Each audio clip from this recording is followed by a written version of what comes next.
Assalamualaikum warahmatullahi wabarakatuh. Kembali lagi di podcast Dinas Kominfo segmen Ranah Inspirasi yang kali ini menghadirkan anak muda inspiratif yang bernama Mbak Vitalia Rohmawati. Salah satu lulusan terbaik jurusan Tadris Biologi Fakultas Tarbiyah IAIN Kudus dengan IPK yang istimewa ya, 3,99. Yang mana kisahnya sangat menarik karena nanti kita akan bercerita tentang perjuangannya menyelesaikan kuliah di IAIN Kudus ya Mbak ya. Nanti kita tanya-tanya langsung ke Mbak Vitalia Rohmawati. Ya, selamat datang Mbak Vitalia Rohmawati. Panggilannya apa Mbak? Saya lebih suka dipanggil Vitalia sih Pak. Vitalia? Tapi kata orang kepanjangan. Vita aja gak apa-apa. Gitu, Vita gitu biasanya ya? Ya, silakan. Saat ini sibuknya apa Mbak? Masih sibuk apa? Alhamdulillah sudah mengajar baru semester ini, baru 2 minggu kayaknya. 2 minggu? Iya. Berarti masih baru-baru aja ya? Iya, baru banget, soalnya juga baru lulus kemarin. Sudah.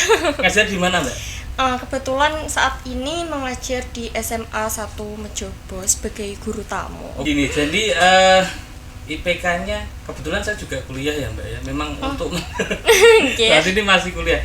Jadi Masya memang Allah. untuk IPK segitu aku memang sangat luar biasa susah ya. Alhamdulillah. Jadi kalau dosanya tidak kok seperti itu ya. Itu agak susah juga ya. Okay. Hambatannya apa Mbak kira-kira? Hambatan saat perkuliahan ya Pak? Iya. Kalau dari dosen-dosennya alhamdulillah mungkin nggak semuanya baik ya, itu pasti. Iya. Tapi saya selalu melakukan yang terbaik, usaha maksimal di setiap perkuliahan. Nggak cuman yang dosennya baik aja, tapi semuanya. Meskipun mungkin kadang ada dosen yang acuh tak acuh, wong ini takon terus mungkin ya. Tapi saya tetap melakukan yang maksimal. Kalau hambatannya mungkin karena saya nggak cuman kuliah aja, mungkin kerja, organisasi, jadi cukup riwah sama manajemen waktu itu sih. Masih bisa nyambi kerja juga ya? Alhamdulillah masih Kerja bisa. di mana waktu itu, Mbak? Waktu itu ceritanya agak panjang. Waktu mau lulus SMA itu saya jadi tutor les. Udah jadi tutor les private. Kebetulan itu ditawarin sama guru SMA saya di SMA 1 Gebek, les private SD. Nah waktu itu kebetulan 2020 corona Gera. Oh, iya. Pertama kali corona saya pamitan mau nyambi kerja buat biaya kuliah. Nah malah dari orang tuanya itu menawari pekerjaan. Malah Kebetulan sekalian itu ya? iya, tenaga kesehatan, bidan sama perawat. Nah kan buka praktek di rumah, saya diminta untuk jadi resepsionisnya. Nah jadi saya nggak capek-capek nyari kerja lagi Pak, itu alhamdulillah. Rezekinya sudah Iya, di sana belum ya? kuliah udah bisa kerja dan itu saya tekuni sampai sekarang. Berarti masih selain guru dan tamu itu juga masih Iya masih, saya bagi waktunya. gitu. Terus Iya. masih ikut organisasi juga ya? Nah, itu? iya, kebetulan saya itu dari MTS suka ikut organisasi, suka nimbrung lah kalau bapak ibu guru bikin acara, suka Nongkrong bantu-bantu. Nggak nongkrong. nongkrong, diminta bantu. Diminta Iya. bantu ya? Nah, kemudian SMA mungkin sempat gak ikut apa-apa ya, karena fokus banget, karena dulu itu pertama kali full day, pulang sore-sore, tugasnya banyak, yaudah fokus. Nah, kuliah itu mulai ikut aja lah, mau dasarnya suka, jadi ikut HMPS, himpunan mahasiswa itu Pak. Yeah. Kemudian UKM 1, mungkin itu aja, mungkin cuma 2, terlihat sedikit tapi saya tekuni. Oh, jadi kurang lebih tips dan triknya seperti apa Mbak? Biar bisa istilahnya dapat IPK yang luar biasa gitu. Apakah harus kuliah terus atau pendekatan kepada dosen atau gimana Mbak? Kira-kira seperti apa? Sebenarnya itu nggak ada tips trik khusus ya kalau menurut saya, soalnya itu tadi manajemen waktunya. Kebetulan waktu organisasi paling sibuk itu tahun 2022, dimana jadi sekretaris UKM, bendahara HMPS, dan juga kebetulan jadi duta prodi Tadris Biologi Di EN itu ya? Iya, di prodi Tadris Biologi IAIN itu sangat-sangat sibuk dan ada kerja juga, tapi saya masih, kalau kata orang ambis kuliahnya ya. Tipsnya mungkin ya itu tadi manajemen waktunya harus belajar, kemudian kalau tips belajarnya gaya belajar orang kan beda-beda Pak. Saya tuh suka nulis setiap mau ulangan, UAS ataupun pelajaran. Bikin resume gitu ya? Iya, jadi meskipun saya udah pernah nyatet waktu diterangin, tapi kalau ada ulangan saya catat lagi, ada ulangan saya catat lagi, dan itu tuh lama-lama hafal sendiri gitu loh. Soalnya saya akui ingatan saya tuh jangka pendek ya, jadi dengan menulis membantu saya ingat kembali seperti by itu. Doing ya betul sekali itu. Dan selain itu juga itu tadi aktif kalau di bangku perkuliahan, nggak cuma dengerin dosen tapi juga aktif bertanyanya juga nggak cuma satu pertemuan, kan mungkin ada 14 pertemuan selama satu semester. Saya nggak cuma buat syarat semester ini aku takon berapa kali, 1 kali, 2 kali, gak cukup. Tapi kalau emang ada yang mau ditanyakan, mau terlihat aktif, harus aktif terus. Gak peduli itu teman-teman mau anak itu pengen kelihatan pinter sendiri, mendominasi sendiri, show off gitu. Bodo amat ya. Yang penting saya di sini ya? kuliah terus mau membuktikan diri. Jadi ya fokus aja. Bodo amat apa kata orang. Iya. Kemudian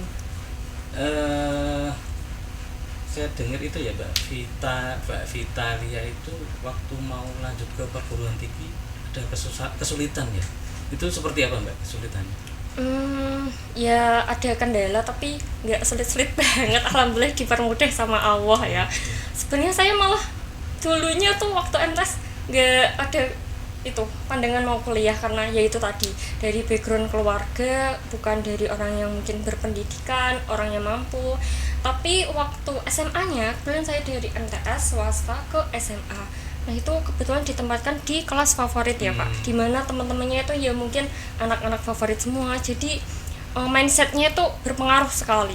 Jadi dari situ gitu lingkungannya benar-benar support. Dan kebetulan dulu itu kan ada pemeringkatan waktu itu namanya bukan SNBT tapi masih SNMPTKIN SNMPTN. Nah kan ada pemeringkatan tuh. Alhamdulillah saya tuh 10 besar itu satu sekolah. Kalau ikut senam PTN bisa tuh mungkin ke perguruan tinggi di luar kota, Semarang atau mana, itu menurut saya peluangnya besar ya. Tapi itu tadi orang tua belum menyanggupi, belum mengizinkan karena mungkin kalau dapat beasiswa pun tapi kan ada namanya biaya hidup, kos, makan dan lain-lain. Nah dari situ ya wes ikut orang tua, karena kan pasti ada hikmahnya ya. Nah jadi boleh kalau diputus.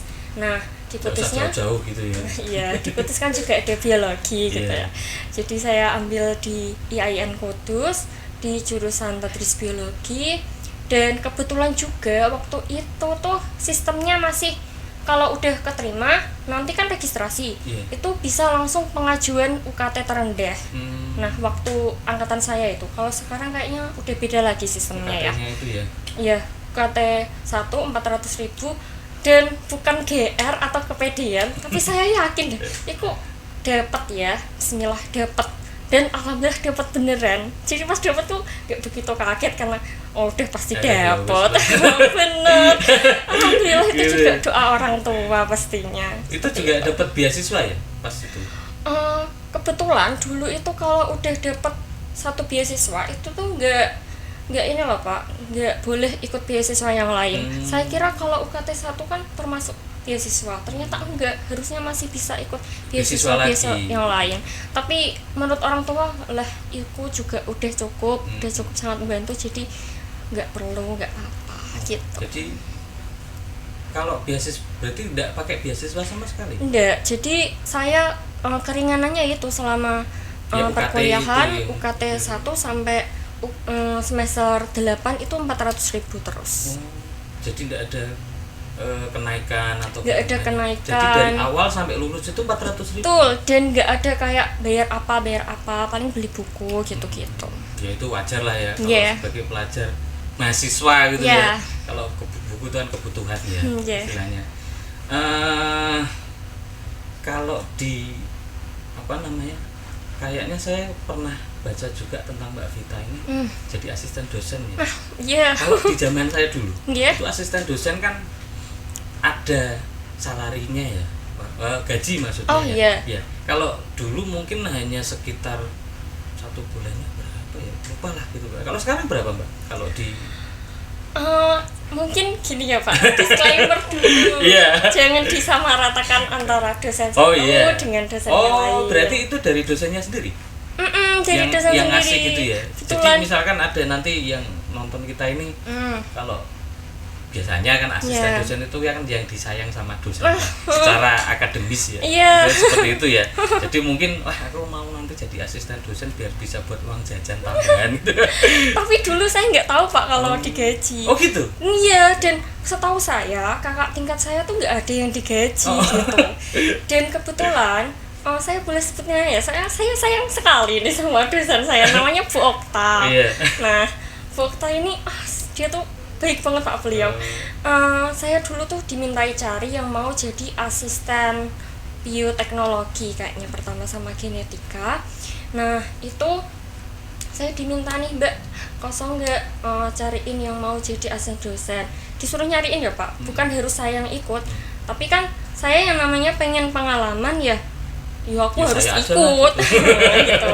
Saya cek teman-teman saya yang mau. Oke, jadi nah terus di akhir itu biasanya tuh dikasih uang makan ya sekali pertemuan atau 1 hari sama itu ngoreksi laporan praktikum mahasiswa. Itu lumayan sekali loh Pak. Saya nggak tahu ya dosen lain gimana. Itu tapi mungkin hanya baik banget bagi teman-teman yang istilahnya ternyata ya tapi jangan terlalu berharap ya, karena memang seperti itu kan kita bisa ambil hanya dari pengalaman bisa ya, karena seperti itu. Kalau misalkan bukan misalkan istilahnya kan punya pendapatan lain Mbak Vitalia ya, betul. yang itu boleh tahu pendapatannya? Oke, kalau pendapatan lain, saya dulu kan pekerjaan utama saya waktu kuliah gampangannya. Saya kan resepsionis, itu 1 bulannya dulu awal-awal berapa ya? 700.000 mungkin. Oh, ya lumayan. Tapi kalau sekarang hampir 900 gitu. Ya, lumayan lah ya. Iya lumayan untuk anak kuliahan ya Pak. Memang kalau misalkan itu kan bisa jadi kayak side job lah ya. Misalnya kan memang kita hanya sampingan saja ya. Seperti itu nanti. Kalau tutor les saya nggak begitu fokus ya, karena udah kerja di situ. Tapi dulu ada kalanya tuh kok pengen ngelesi lagi, aku masih ingat cara ngajar gak, nanti kalau tiba-tiba ngajar lagi lupa caranya lagi. Terus ada yang nyari tutor, saya tutorin ya seminggu 100.000 lah. Lumayan lah ya. Iya. Ya untuk jajan juga. Soalnya gini, kadang ada anak-anak kuliahan, anak-anak SMA gitu ya. Mungkin mereka itu biayanya mahal ya, gitu kan istilahnya. Apalagi orang tua nggak support, nggak usah kuliah, kerja aja. Cuman kalau zaman sekarang lulusan SMA agak gimana ya istilahnya ya kan. Mungkin dengan Mbak Vitalia ini seperti itu kan, ternyata tanpa kita ada hambatan ini juga kita bisa mencari alternatif lain gitu. Iya betul sekali. Iya. Di organisasi waktu kuliah itu UKM-nya apa Mbak? UKM-nya Lembaga Dakwah Kampus. Itu ngapain aja itu kalau di situ? Kalau kegiatannya ya Pak, itu ada sekolah dakwah. Jadi di situ nanti ada yang mungkin diajarin dai, mendakwah, berceramah, diajarin adzan juga ada. Kemudian diajarin MC kayak public speaking, kayak gitu ada. Terus waktu kalau Ramadan itu ada pesantren kilat, jadi kerjasama sama sekolah-sekolah mungkin SMP, SMA. Nanti pada pesantren kilatnya diisi sama mahasiswa dari UKM Lembaga Dakwah Kampus. Ini pertanyaan agak mungkin private ya Mbak ya? Boleh tahu pekerjaan orang tua dan pendapatannya? Oke, boleh. Untuk orang tua saya alhamdulillah masih lengkap ya. Untuk bapak itu kerjanya seperti yang diberitakan, mengukir. Kalau bahasa Jawanya natah. Ya, ngukirnya itu di rumah. Jadi nanti sistemnya tuh dikasih garapan. Gitu? Bukan? Saya kok nggak tahu ya borong atau enggak. Tapi nanti dikasih garapan pekerjaan gitu diantar gitu loh. kayu-kayunya yang untuk diukir, kemudian nanti untuk setornya juga dijemput gitu. Jadi bapak nggak perlu kesana kemari ambil garapan atau setor. Itu plus kayunya atau hanya desainnya? Kayu dan desainnya. Desainnya. Jadi kerjanya cuman nata itu aja udah disiapin. Nah untuk pendapatannya sebenarnya itu nggak tentu ya Pak, karena ada sepinya. Ada kalanya tuh permintaan pasar itu nggak terlalu banyak, bahkan bisa sampai berminggu-minggu itu nggak dapat kerjaan gitu. Untuk rata-rata mungkin 2 jutaan sebulan ya kalau itu dalam kondisi normal. Soalnya kalau habis lebaran sepi biasanya. Habis lebaran sepi, entah itu Idul Adha, Idul Fitri itu agak sepi. Tapi ya alhamdulillah sampai sekarang masih ditekuni. Kalau ibu? Kalau ibu, karena ibu itu semenjak saya SMA itu jahit di pabrik garmennya Sukun, itu jadi agak stabil. Kalau pendapatannya 1 bulan 2 jutaan lebih sedikit kayaknya, tapi nggak sampai UMR. Kalau Mbak Fitila berapa bersaudara? Kebetulan saya anak pertama, adiknya 2. Berarti perempuan semua. Cewek 3. Iya, 3 cewek semua. Jadi selain itu juga bantu adik juga ya, istilahnya jajak enggak seperti itu. Ya, memang hambatannya kalau kita menanggapi dengan negatif juga pasti berat banget gitu ya. Tapi bisa ya, ada apalagi era-era sekarang. Ya, yang penting tuh niat dan tekad. Iya. Jadi yang penting niat, tekad sama happy ya. Biasanya ya, mungkin ya terkenalnya Gen Z kan seperti itu istilahnya. Apa-apa mental breakdown istilahnya seperti itu ya. Jadi kalau saya lihat Mbak Vitalia selain orangnya happy, juga orangnya walaupun dari kisahnya itu never give up ya, bener-bener cuman dihadapi dengan santai-santai saja gitu ya, dinikmati gitu. Tapi alhamdulillah bisa berhasil seperti ini karena memang dengan IPK sebesar itu, segitu itu memang sangat susah sekali. Itu super cum laude menurut saya, mendekati sempurna ya. Masya Allah. Gitu ya Mbak ya. Kemudian penyemangat terbesar Mbak Vitalia apa dalam hidup Mbak Vitalia selama menjalani ini gitu? Oke, yang pasti sebenarnya diri sendiri sih Pak. Kalau diri sendirinya nggak ada keinginan besar, nggak ada tekad, nggak ada niat, ya percuma mau membahagiakan orang lain tapi dirinya sendiri kayak terpaksa dan lain-lain. Jadi mungkin dari ambisi saya sendiri. Ambisi positif lah istilahnya. Tuh. Tadi sebelumnya mohon maaf Pak Bayu tadi bilang saya orangnya happy, ceria. Padahal sebenarnya rata-rata orang kalau ketemu saya itu first impressionnya galak, judes, jutek, terus kayak merengut terus. Mungkin dari ini happy lah, jadi kelihatan happy gitu ya ketemu Pak Bayu. Oke, selanjutnya penyemangat kedua tentunya orang tua saya ya.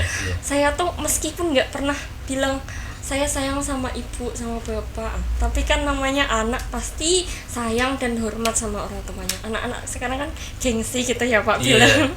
Tapi saya tuh kalau lihat beliau capek, mungkin kadang ekonominya gak stabil, itu ada rasa ingin mengangkat gitu loh. Jadi meskipun saya dari keluarga sederhana, gak berpendidikan, tapi saya tetap ingin masa gini terus, harus ada perubahan. Nah kayak gitu. Dan yang ketiga terutama ini saya udah bawa cincin ya, tadi gitu. Katanya Bu Is. Iya, alhamdulillah tunangan sudah. Alhamdulillah calon saya itu mendukung sekali ya, nggak buru-buru ayo nikah, meskipun mungkin dibatin ya. Tapi alhamdulillah mau nunggu sih. Dan ada yang terakhir nih Pak, nggak apa-apa ya? Nggak apa-apa. Yang terakhir sebenarnya boleh ditiru, ada sedikit dendam ya mungkin. Karena balas dendam terbaik adalah menjadi yang lebih baik. Dulu itu kebetulan saya pernah dekat dengan seseorang, tapi dari ibu beliau itu nggak cocok, nggak suka, banyak alasan. Padahal kayaknya alasan utamanya usia deh kayaknya. Usia Usia terpaut gimana? jauh kayaknya. Yang lebih muda lebih Ya saya lebih muda tapi lebih terpaut jauh. Dulu itu bilangnya apa ya? Saya dulu itu kan pernah ranking 1 ya. Tapi habis itu tuh enggak yang 1 gitu loh, mungkin 3, 4. Nah, itu tuh dipermasalahkan. Katanya pinter, tapi ada yang lebih pinter gitu, Kak. Terus mungkin dari keluarga yang biasa-biasa saja, gak seperti beliau, dan mungkin yang semacam toksik gitu ya. terus nah ya sudah diikhlaskan, tapi suatu saat insya Allah bisa buktiin kalau saya tuh bisa jadi orang gitu loh. Pelajaran Mungkin terindah itu. adalah mantan yang terlupakan. Masya Allah. Mungkin ya. Kemudian satu lagi Mbak, Iya. sebenarnya cita-citanya Mbak Vitalia itu apa? Atau impian apa yang mau diwujudkan? Mungkin jadi pengusaha atau mungkin jadi PNS atau Wah. apa?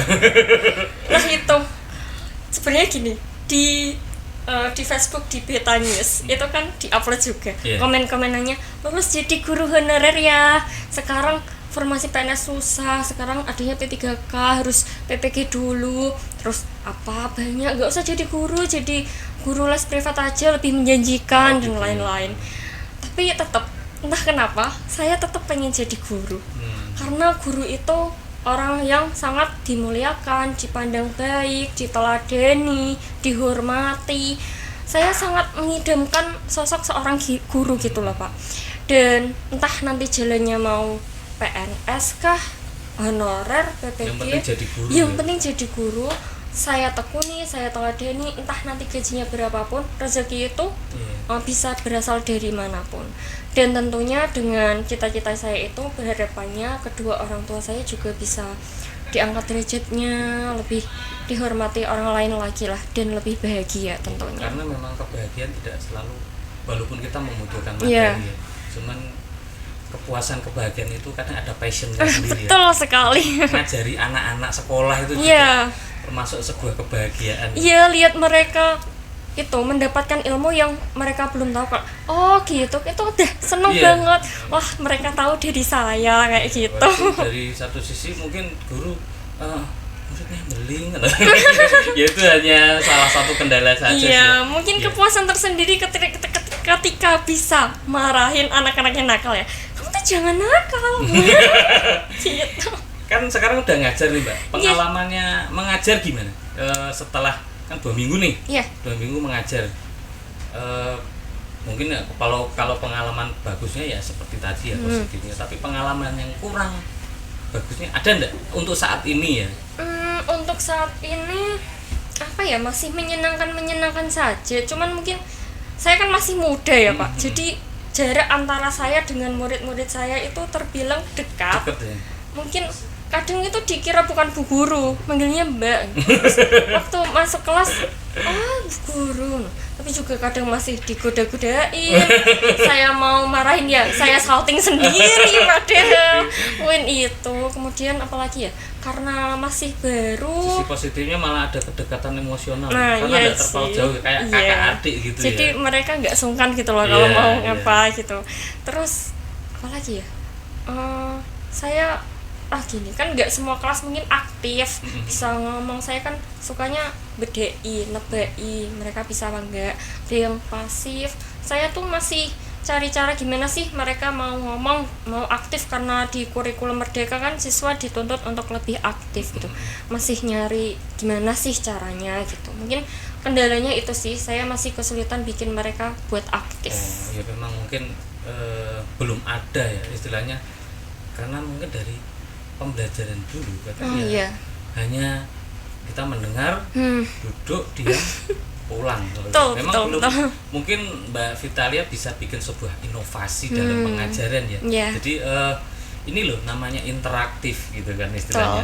Jadi mungkin kedepannya hati saya yakin lebih baik lah. Amin. Gitu ya. Ya. Satu lagi Mbak Vitalia, ada pesan-pesan yang mau disampaikan kepada para Pejuang gitu ya. Iya, Pak. para pejuang yang mau nonton ini. Kayak ada mungkin yang selalu ada ditulis di sini kameranya. Mungkin yang ada di beberapa media ya. Jadi udah saya tulis di situ, berasal dari manapun kamu berasal dari keluarga manapun, kaya, miskin, jangan jadikan itu sebagai keterbatasan. Tunjukkan pada dunia kalau itu tuh nggak membatasi kamu. Kamu pasti bisa dengan usahamu sendiri, tekadmu sendiri, doa kamu, dan doa orang-orang di sekitarmu, terutama orang tua. Kenapa? Karena dekatkan diri pada ilahi, niscaya dunia akhirat juga mampu didapati. Tetap semangat. Speechless saya. Terima kasih Mbak Vitalia sudah mau datang karena telah berbagi pengalaman dan inspirasi bersama kami. Jangan lupa tongkrongi terus Rana Inspirasi yang menghadirkan inspirator bagi kawula muda. Wassalamualaikum warahmatullahi wabarakatuh.